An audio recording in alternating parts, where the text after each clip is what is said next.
I'm lost actually.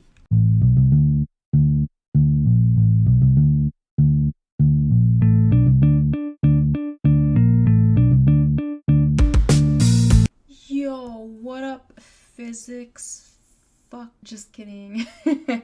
Like, so overused, that joke. Here I am again. ArbDog is the name, okay? And I'm back again with part 2 of my, physics terms that live rent-free in my head. Also known as, things you learn in grade school that are actually applicable to real life. And today we're going to be continuing on from the last video, which talked about momentum, which is one thing that I think about very often. But today, we're going to be talking about, drumroll please, Newton's third law of physics, okay? Now, before we get into the video, guys, I'm sure you know what the heck you're supposed to do. You're supposed to... Wait. Yeah, I have to... How come I'm not... Okay, you have to subscribe. Bam, bam, bam. Okay, awesome. Now let's start. Okay, so we have Newton's third law, which I mentioned is, that a force has an equal and opposite reaction. Now, to be able to talk about this, we have to know what force is. And force in physics is defined as mass times, remember mass from the last video, times acceleration, okay? Because it's going to be this same object, with a certain amount of mass, but now we got to figure out what's happening to it, what is acceleration. So, acceleration. Acceleration is, it is the change in velocity, remember from the last video, over change in time, okay? Let's give you guys an example. We have what we knew, as velocity, which is, what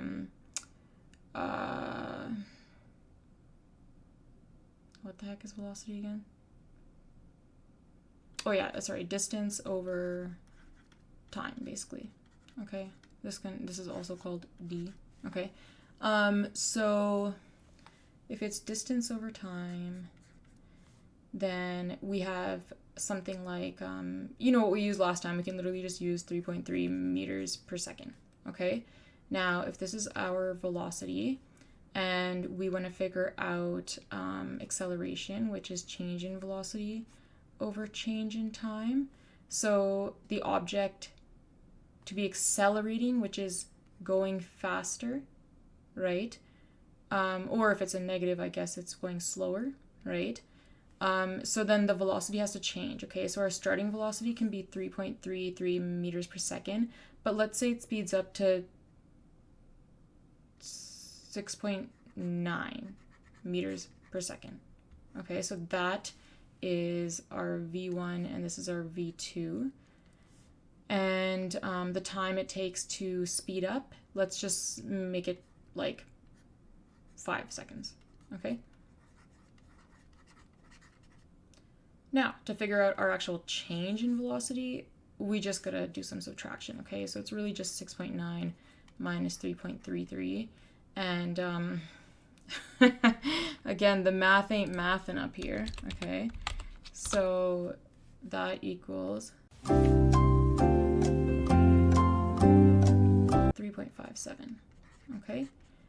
Meters per second. Now, when we take this change in velocity, which is this change in v, 3.57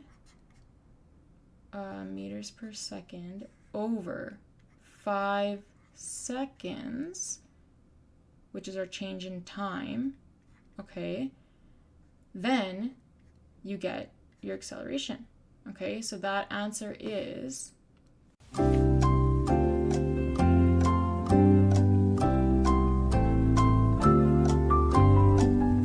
0.71, and the units for this are meters per second squared. So we have our acceleration at the moment of meters per second squared.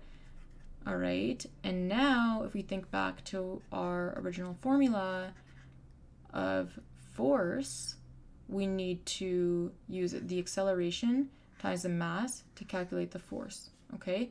So we are going to take 0.71 times the mass, which of that vehicle, I think we said it was 1,500 kilograms. So we'll go 0.71 meters per second squared times 1,500 kilograms. And the math is 1,071 kilogram per meter second squared. Now, I think that's also known as newtons. Okay, so newtons is a unit for force, and it literally is kilograms, per meters second squared. Oh, sorry, meters per second squared. Okay, so basically our force in this situation is 1,071 newtons. So if we think back to our vehicle over here, okay, and we can take an eraser and we can get this out of here, okay.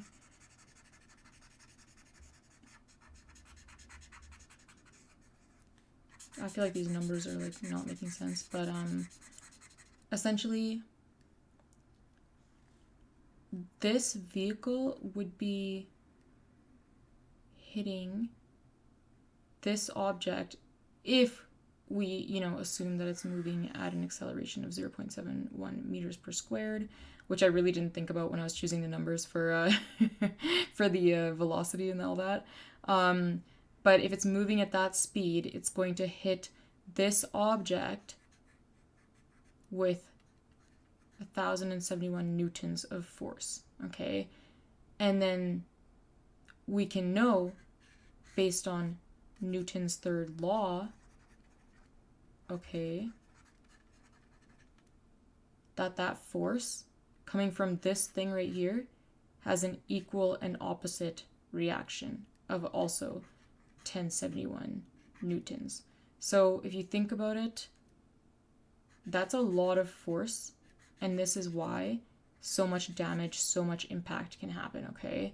And of course, like I mentioned in the last video, if there's a bicycle, that mass is going to be lower, meaning that acceleration is going to be lower, meaning the force is going to be lower, okay?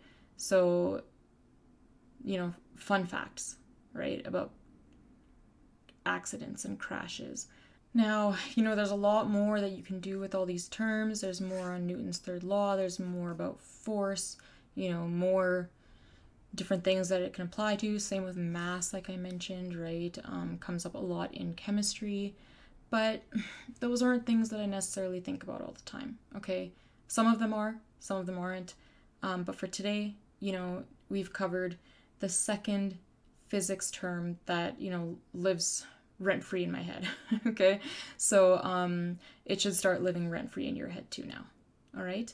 But yeah, honestly, like, that's kind of the whole situation, and I hope you enjoyed as well as learned something, because another fun fact, learning can be fun, okay, when you just use car crashes as examples, all right? But more importantly, they can be applicable to daily life. So, that's it. And I will definitely be making more videos on like stupid nerdy things that live rent free in my head. Like there's probably gonna be like other math or physics things, chemistry things like I mentioned. And who knows, even biology things possibly, okay? And yeah, and it doesn't stop at science or math. Let's be honest. There's other things I'm sure I learned in school that I still think about and use. Like French. Like French, it's a bilingual country, French, It's important. But I'm not gonna teach you guys French on YouTube, because why would I do that? Unless you guys want me to do that. Should I start teaching on YouTube? I've always wanted to be a teacher. Well, I haven't wanted to be a teacher, but I love teaching. Yeah, anyway. Bye!